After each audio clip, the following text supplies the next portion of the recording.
त्वमेव बन्धुश्च सखा त्वमेव विद्या दुर्लभ त्वमेव सर्वं मदेव देवः। कृष्ण कन्हैया लाल की जय। श्रीमद्भागवत महापुराण की जय। सभी लोग बैठ जाएं। आइए भोग दान करते हैं।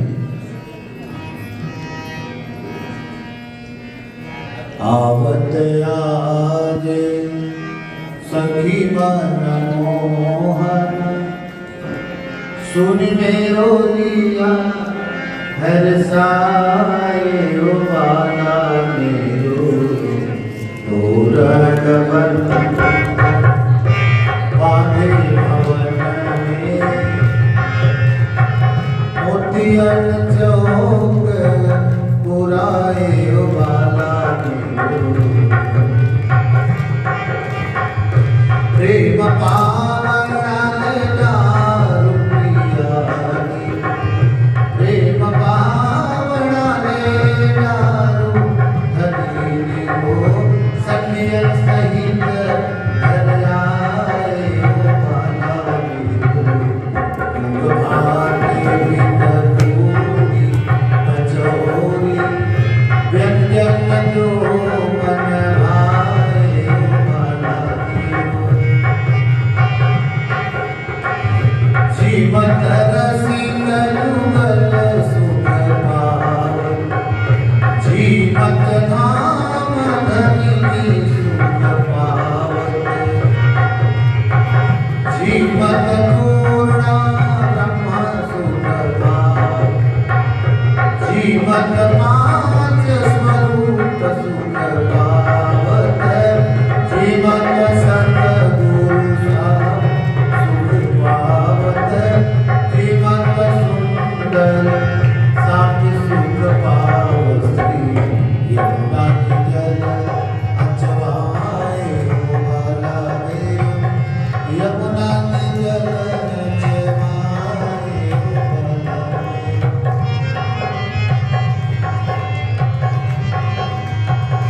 लीला पिया से जब पधारे लेत पान पिया पलग पधारे जानदा से सुख पाए बाला मेरो जानदा से सुख पाए बाला मेरो आवत यारी सखी मनो सुन मेरो लिया है साए बाला सुन मेरो लिया है साए बाला। श्री कृष्ण कन्हैया लाल की।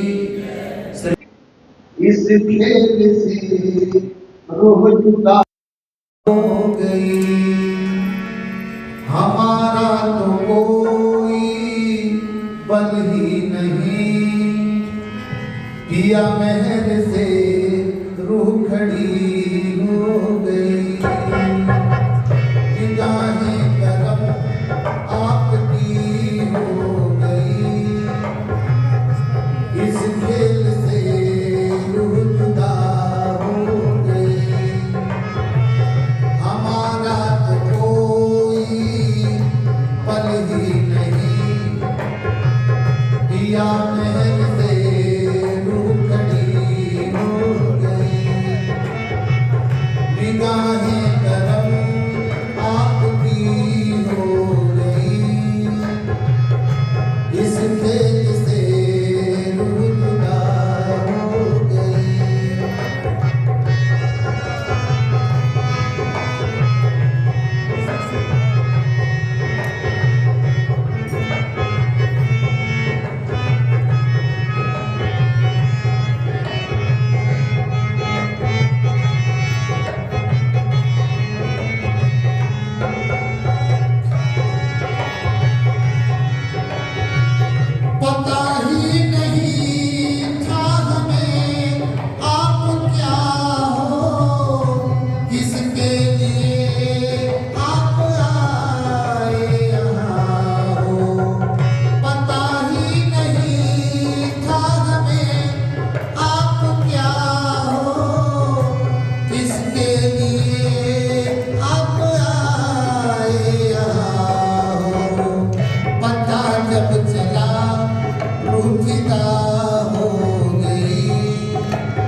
पिया आपने प्यार हो दे दिया है, उसी प्यार ने रूबरू कर दिया है। पिया आपने प्यार हो दे दिया है, उसी प्यार ने रूबरू कर दिया है। आपकी रूह आपकी हो गई, इस खेल से रूह जुदा हो गई। निगाहें करम आपकी हो गई, इस खेल से रूह जुदा हो गई।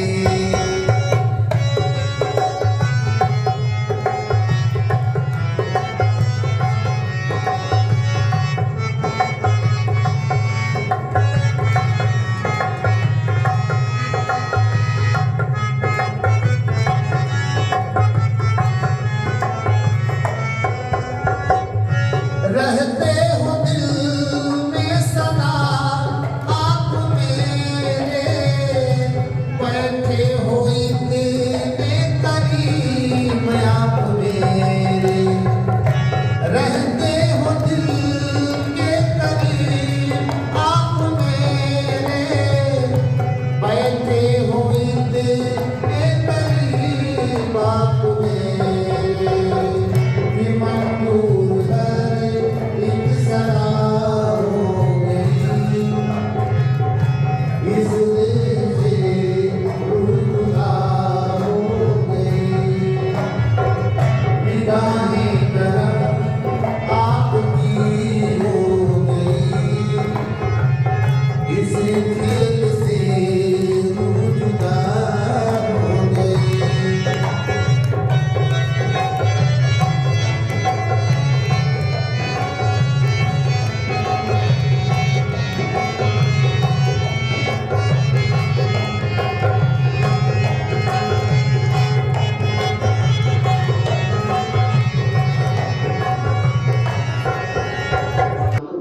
परम पूज्य श्री 108 श्री मोहन प्रियाचार्य जी गुरु जी महाराज के पावन पवित्र चरणों में प्रणाम करते हुए गुरु जी महाराज के पावन पवित्र मुखारविंद से वाणी चर्चा करते हुए गुरु जी महाराज।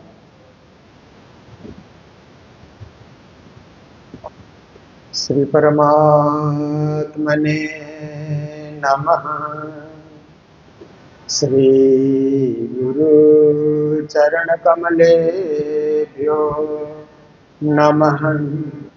निजानन्दस्य कृष्णस्य प्राणिनाथस्य वै ध्रुवं चरित्रं पावनमेतद् याज्जलोके सुदुर्लभम्। पठनात् श्रवणाच्चैव प्रेम भक्त्या समर्चनात् लभते चेक्षितं लोके अन्ते च पदमाव्ययम्। निजानंद निज नाम है श्री कृष्णा धनि धाम। श्यामा सुंदर साथ सब राखूं हृदय धाम। मंगल कृष्ण प्रणाम है मंगल धर्म प्रकाश। मंगल सुंदर साथ है मंगल धाम उजास। मंगल सुंदर साथ है मंगल धाम उजास। बोलो वृंदावन बिहारी लाल के, श्री सदगुरु महाराज के, श्री प्राणनाथ प्यारे के, महारानी बाईजुराज के, महाराजा छत्रसाल के, गुरुजी मंगलदास महाराज के, श्री कृष्ण प्रणामी धर्म के, तीनों पुरी धाम के, सर्व सुंदर साथ के। मेहर श्री राज की कैसे मैं गाऊं। मेहर राज की कैसे है गाँव तेरे सिर राज की कैसे मैं गाऊं मेरे श्री राज की कैसे मैं गाऊं मैं कौन अपने राज की पल पल गाऊं मैं कौन अपने राज की मैं कौन अपने राज की पल पल गाऊं मैं अपने राज की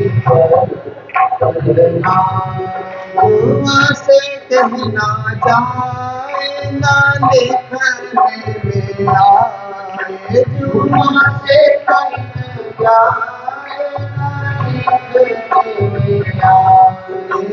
लिखने में आए ना पढ़ने में आए ना लिखने में आए ना पढ़ने में आए तेरे सिर राज की कैसे मैं गाऊं मेरे श्री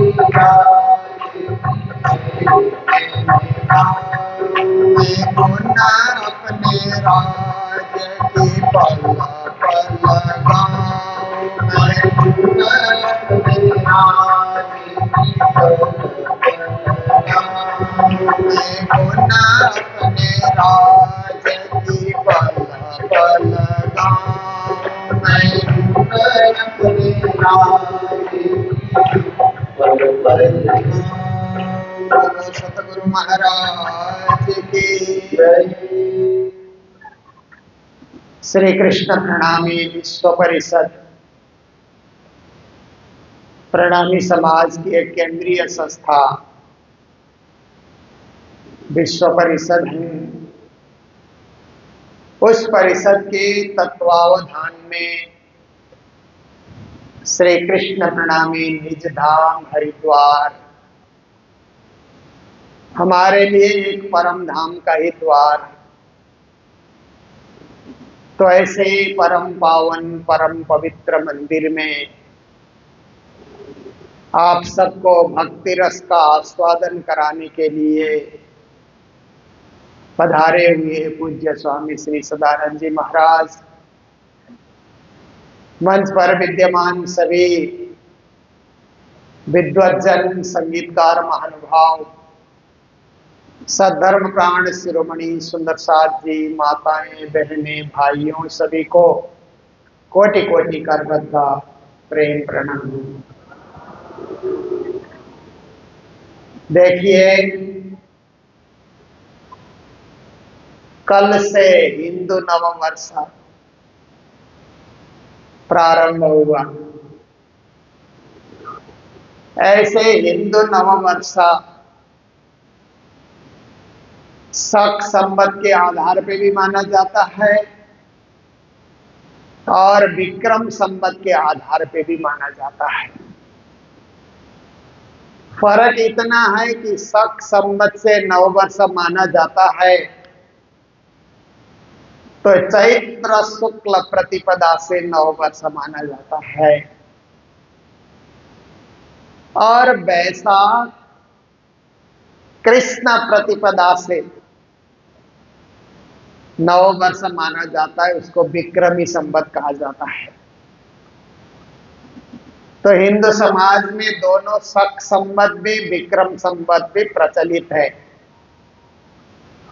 जब तक अंग्रेज नहीं आए थे तब तक हिंदू समाज में शक संवत के आधार पे विक्रम संवत के आधार पे ही काल गणना और तिथियों के हिसाब से हिसाब किताब किया जाता रहा, देश को चलाया जाता रहा। फिर अंग्रेज लोग आए तो ये तारीख अंग्रेजी कैलेंडर ग्रेगरियन कैलेंडर कहा जाता है ना, उसको अंग्रेजी कैलेंडर को, जो विदेश में तैयार किया गया, और विदेश में वो कैलेंडर तैयार हुआ तो उसमें भी 12 महीने हैं, और हमारे विक्रमी संवत शक संवत में भी 12 महीने ही हैं। सप्ताह भी वही है, सब कुछ वही है। तो इस कैलेंडर को एक ग्रेगरियन नाम का जो पोप था चर्च में, उन्होंने इसको एडॉप्ट किया, क्रिश्चियन कैलेंडर के रूप में उन्होंने एडॉप्ट किया, इसलिए इसको ईस्वी सन भी कहा जाता है। ऐसे आप देखेंगे तो ईसा के जन्म और ईसा के मरण से इस कैलेंडर का कोई संबंध नहीं है, क्योंकि आप देखिए ईसा का जन्म होता है दिसंबर 25 में, कैलेंडर शुरू होता है जनवरी 1 तारीख से।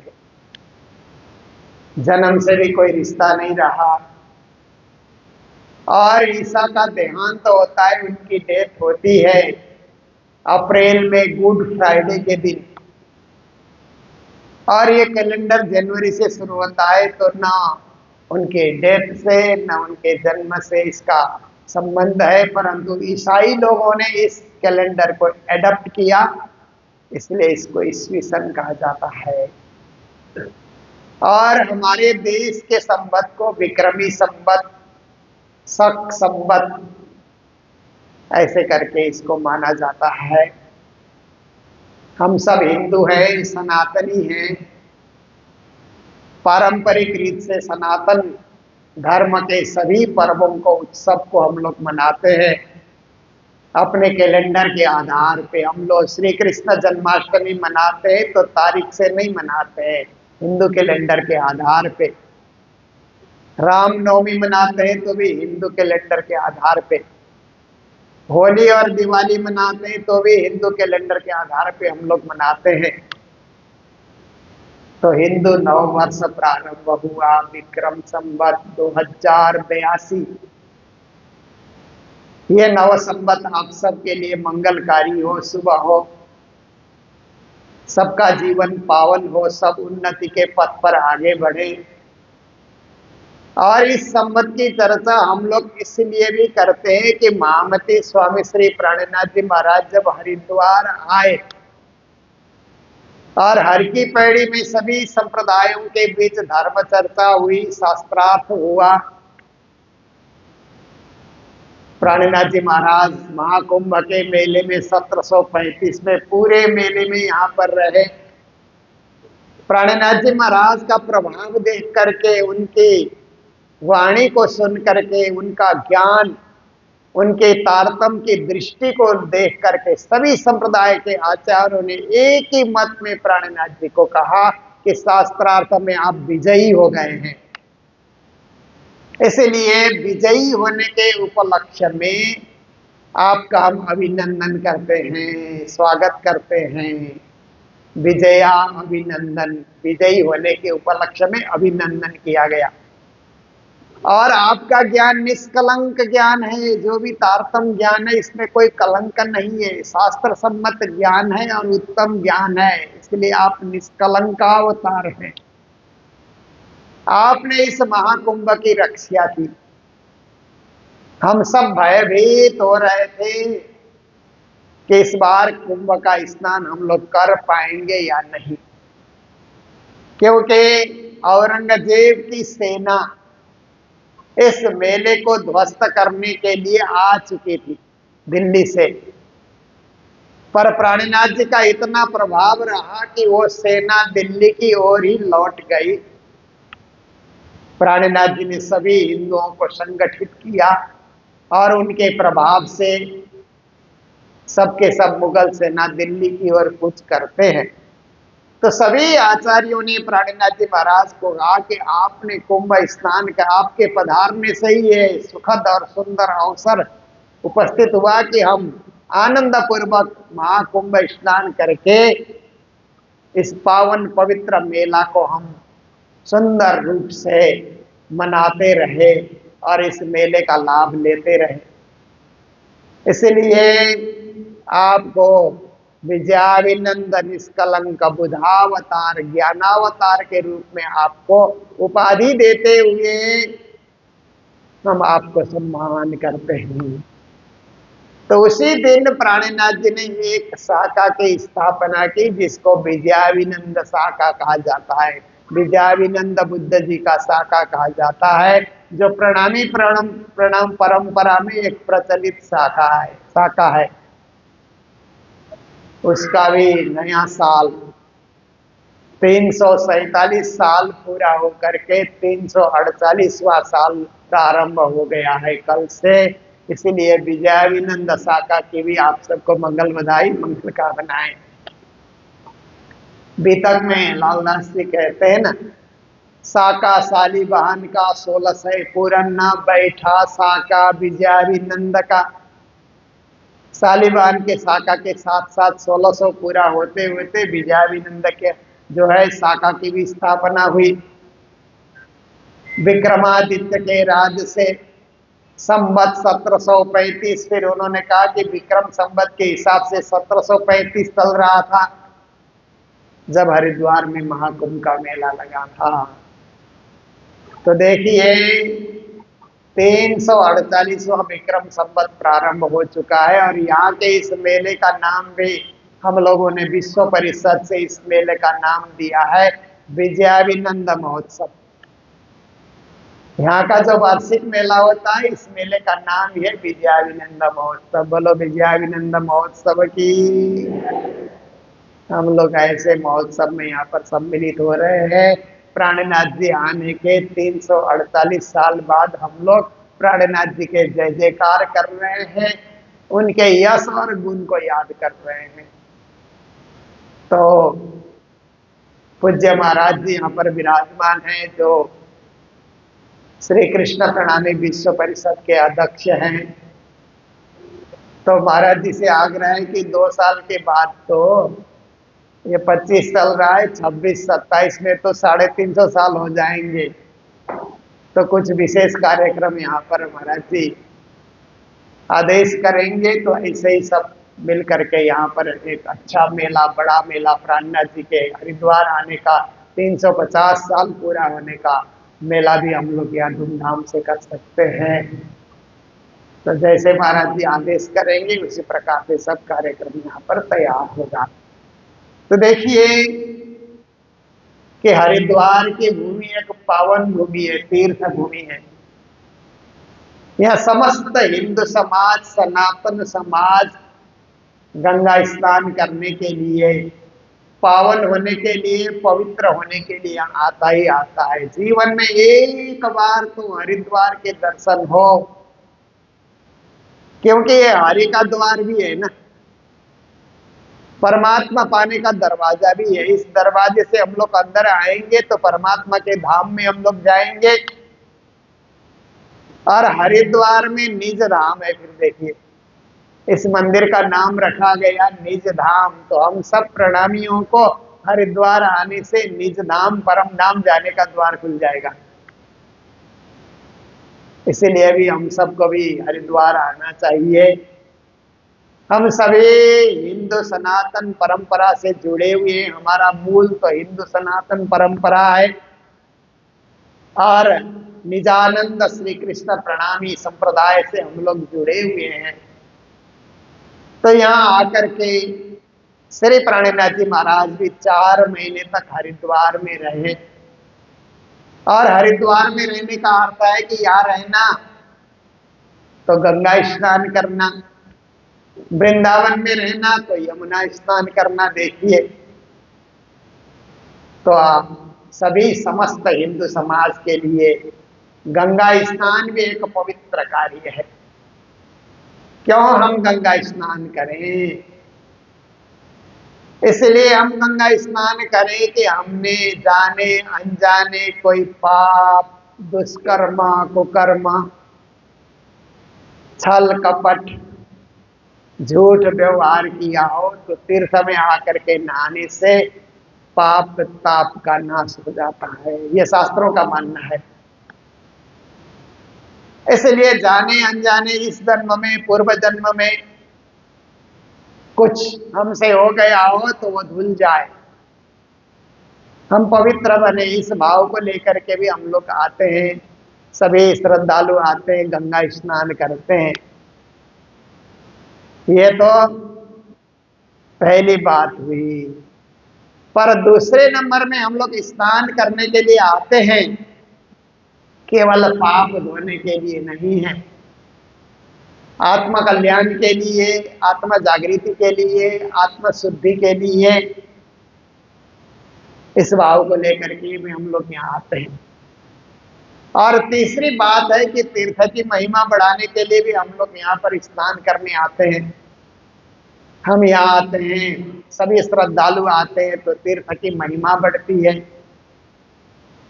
जिस किसी भाव से भी हम यहाँ आएंगे, हमको पुण्य ही मिलेगा, धर्म ही मिलेगा, पवित्रता ही मिलेगी और विशुद्ध होने का मौका मिलेगा।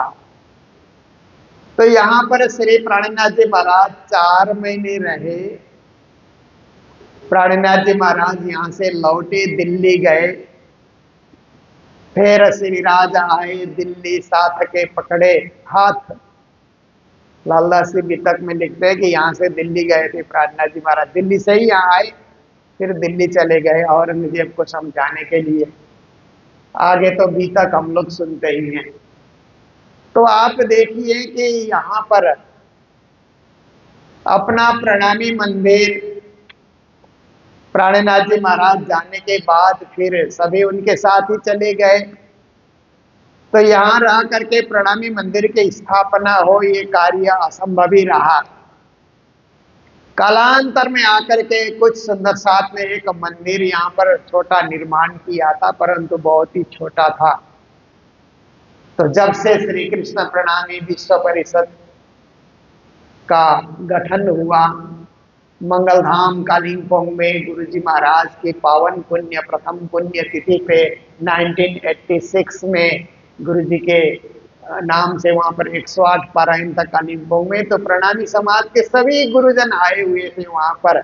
आचार्य धर्मदास जी महाराज, आचार्य ठाकुरदास जी महाराज, पद्मावतीपुरी धाम से प्रतिनिधि और बहुत सारे, श्री प्रेमदास जी महाराज करनाल से, पूज्य राधिका दास जी महाराज दीवानी से, और श्री जुगलदास जी महाराज शेरपुर से, और भी वो परम हंस पीठों से सभी गुरुजन थे। पूज्य स्वामी सदानंद जी महाराज और मैं भी, हम सब भी उस कार्यक्रम में सम्मिलित थे कालिंपोंग में। तो सभी प्रणामी समाज के अग्रगण्य सुंदर साथी और गुरुजनों ने मिलकर के कहा कि क्यों न हरिद्वार में एक विशाल मंदिर की स्थापना की जाए, जरूरत है। और विश्व परिषद का निर्माण करके विश्व परिषद का पहला कदम होगा कि हरिद्वार में भव्य मंदिर बने, दिव्य मंदिर बने। क्योंकि प्राणनाथ जी महाराज प्रणामी परंपरा में 3 पुरी धाम तो है, चौथी पुरी के रूप में, चौथा धाम के रूप में हरिद्वार में हमारा विशाल मंदिर बनना चाहिए, जहाँ प्राणनाथ जी को बाहर के समाज के, बाहर के सभी श्रद्धालुओं ने प्राणनाथ जी महाराज को सम्मानित किया। ऐसे जगह में अपना मंदिर होना चाहिए। तो ये भूमि लेकर के यहाँ पर मंदिर की स्थापना हुई। और शुरू में ही 108 पारायण 1987 में ही यहाँ पर मंदिर नहीं बना था, तब भी इस भूमि में टेंट लगा करके 108 पारायण संपन्न हुआ। उसके बाद ये मंदिर का विशाल निर्माण हुआ। मंदिर निर्माण होने के बाद 1008 पारायण भी इसी मंदिर में किया गया। इतना ही नहीं, 108 अखंड पारायण भी यहाँ पर हुआ। 3 बार बड़े बड़े यहाँ पर कार्यक्रम हुए, सभी संत गुरुजन यहाँ पर पधारे और आज मंदिर दर्शनीय बन रहा है। पूज्य महाराज जी स्वामी सदानंद जी जब से इस परिषद के अध्यक्ष है, तो मंदिर और ये जो आवास गृह है ये बढ़ता ही जा रहा है। सुंदर और सुंदर व्यवस्था है। यहाँ पर आए गए यात्री लोग यहाँ ठहरते हैं। बहुत सारे भागवत कराने वाले यहाँ आते हैं, तो भागवत भी इसी हॉल में करके खुश होकर के चले जाते हैं। अगली बार भी यही भागवत करने के लिए प्रेरित होते हैं। इस बार यहाँ पर सदगुरु कृपा अपना घर का शुभारंभ भी महाराज जी के नेतृत्व में हो रहा है। कल दिन में 12 बजे यहाँ अतिथिगण आएंगे और उसका शुभ उद्घाटन होगा कल दिन में। तो ये सब सुंदर कार्यक्रम में आप सब लोग एकत्रित यहाँ पर हैं। श्री प्राणीनाथ जी महाराज वाणी में कहते हैं, पियाजे हुकुमे गावे महामत उड़ायो असत थाप्यो सत, सब पर कलश हुओ आखरत भाई नईरे नौखंड आरती। कहते हैं जो भी वाणी बोली जा रही है, प्राणीनाथ जी कहते हैं हम नहीं बोल रहे, पिया जी बोल रहे हैं। देखिए कैसी बात है ना, प्राणीनाथ जी की वाणी है, परंतु प्राणीनाथ जी अपनी वाणी का श्रेय खुद लेना नहीं चाहते हैं, अपने पिया जी को, धनी जी को अर्पण करना चाहते हैं। जैसे कभी कभी क्या होता है कि आप लोग मंदिर में रसीद फाड़ते हैं ना, कुछ दान दे करके रसीद लेते हैं, तो किसका नाम लिखे? तो कहते हैं हमारे पिताजी का नाम लिखो। देते आप हैं पर नाम पिताजी का लिखवाते हैं ना। माता जी का नाम लिखो, पिताजी का नाम लिखो, कभी दादाजी का, दादी जी का नाम लिखवाने का मन करता है ना। हम क्या है, उनकी कृपा है इसलिए हम कुछ दे रहे हैं, चढ़ा रहे हैं। तो शोभा अपने माता पिता को, बड़े बुजुर्गों को देना। और गुरुजन होते हैं तो अपने गुरु का नाम रखते हैं कि हमारे गुरु जी के नाम से लिखो, गुरु जी के नाम से करो। तो ऐसे ही प्राणनाथ जी महाराज वाणी में बहुत जगह वाणी लिखने का श्रेय सदगुरु को देते हैं। सदगुरु श्री देवचंद जी महाराज को श्रेय देते हैं। सदगुरु मेरे श्याम जी मैं ऐन से शरणे रहूं, सनमंद मेरा याई सो मैं ताते सदा सुख ले। सदगुरु के चरणों में हम रहे और सदगुरु की वाणी हम बताते रहे। सुनो साथ मेरे सिरदार वचन कहूँ सो ग्रहो निर्धार, एते गुण आपन सोकर बैठे आपड़ में माया देह धर। माया का देह धारण करके सदगुरु हमारे बीच आए, ये उनकी वाणी है। और कभी कभी महामती कहते हैं कि ये वाणी का श्रेय पूर्ण ब्रह्म परमात्मा मूल स्वरूप को जाना चाहिए, जो मूल मिला में बैठे हुए अक्षरातीत धनी श्री राज जी, उनके हुक्म से सब कुछ हो रहा है। तो पियाजी हुक्मे गावे महामत, कहते हैं महामती के हम जो गा रहे हैं, वाणी बोल रहे हैं, वाणी के उपदेश और शिक्षा दे रहे हैं, ये पियाजी के हुक्म से ही हो रहा है। मेरा कुछ नहीं है, पियाजी मेरे द्वारा बुलवा रहे हैं। उड़ायो असत थाप्यो सत्य, इस वाणी के सुनने से हमारे मन के असत्य विचार सब उड़ जाएंगे। दुर्विचार, असत्य विचार, झूठे विचार, काल्पनिक विचार, अनावश्यक विचार, व्यर्थ विचार सब उड़ जाएंगे। जब वाणी पढ़ने लग जाएंगे तो वाणी का विचार धीरे धीरे हम में इकट्ठा होने लगता है, तो हमारा मन का विचार, मन का विकार अपने आप भाग जाता है, असत्य दूर हो जाता है, सत्य की स्थापना हो जाती है ना। सायंकाल अंधेरा अपने आप घुसता है ना, अंधेरे को बुलाना नहीं पड़ता है। सायंकाल उसको निमंत्रण पत्र भी भेजना नहीं पड़ता है कि अंधेरा आजा मेरे घर में घुस, ऐसा करके अपने आप अंधेरा घुस जाता है। सायं होते होते आप देखिए अंधेरे के साथ मच्छर भी घुस जाते हैं ना, सायंकाल होता है तो। अब अंधेरे को कैसे भगाएंगे? एक दिया जला दीजिए, एक दिया जला दीजिए, अंधेरा अपने आप भाग जाएगा, घुस नहीं पाएगा। आजकल दिया जलाने की प्रथा कम हो गई ना। आजकल तो अब बल्ब जला देते हैं, ट्यूबलाइट जला देते हैं, एलईडी जला देते हैं। वो भी एक दिया ही है, वैज्ञानिक दिया है। हम जो तेल का दिया जलाते हैं, घी का दिया जलाते हैं, ये क्या है कि ये पारंपरिक है। हमारी परंपरा से, हमारे बाप दादों से, ऋषि मुनियों के काल से जो परंपरा चली आ रही है, वो दिया जलाना है। घी का या तेल का दिया जलाते हैं तो क्या है, पारंपरिक दिया है, धार्मिक दिया है। और बिजली का दिया हम जलाते हैं तो वैज्ञानिक दिया है, वैज्ञानिक आविष्कार है। बिजली का आविष्कार, पहले जमाने में बिजली का आविष्कार नहीं था, पर वाणी में बिजली का नाम आता है। परम धाम में बिजली चमकने की बातें प्राणनाथ जी ने वाणी में लिखी है। तो ऐसे बिजली की बात प्राणीनाथ जी ने भी की है अपने शब्दों में। तो बिजली तो पहले से ही चमकती रही है, पर वैज्ञानिकों ने उसको क्या किया, चमकने वाली बिजली से ये जलने की ताकत उन्होंने निकाली अपनी खोज करके, ये अलग विषय है। पर घर में एक दिया जलाना, देखिए सायंकाल होते होते हम लोग घर में एक दिया जला करके संध्या सुमिरन आरती भजन भरोसे दास, मनसा बाचा कर्मना श्री जुगल चरण की आस, श्वास श्वास निज नाम जपो वृथा श्वास मत खोए, ना जाने इन श्वास को फिर आवन होए न होए, तन दीपक मन ज्योति कर प्रेम घृत लवलाय, शोभाल श्री राज की आरती करो चितलाय। कैसी अच्छी बात है ना, घर में दिया जलाएं, बिजली जलाएं, और मंदिर में जाकर के मात्र बिजली न जलाएं, दिया भी हम जलाएं, तो मंदिर में भी अंधेरा नहीं घुसेगा, घर में भी अंधेरा नहीं घुसेगा। और मन में भी एक दिया जलाएं, तारतम रूपी दिया, निज नाम का जाप करेंगे, रात श्यामा कहेंगे तो मन में भी दिया जल जाएगा। दिया जलाना पड़ता है ना, दिया को आपने सजाया और जलाए नहीं तो अंधेरा नहीं भागेगा। माचिस भी है, बाती भी है, घी भी है, आरती भी है, सब कुछ है, पर उसको जलाना बहुत जरूरी है। ऐसे ही हम तारतम को भी जप जप करके दिया जलाने की बात है, तारतम को भी हम लोग क्या करते हैं, प्रज्वलित करते हैं तारतम का जाप करके। तो जब तारतम का जाप करते हैं तो उड़ायो असत थाप्यो सत, हमारे मन का असत उड़ जाएगा, हमारे मन में सत्य की स्थापना हो जाएगी। सब पर कलश वो आखरत, फिर कहते हैं कि वाणी में जो कलश ग्रंथ है ना, वो कलश ग्रंथ क्या है कि ज्ञान का ग्रंथ है, तारतम ज्ञान का ग्रंथ है, जागनी का ग्रंथ है।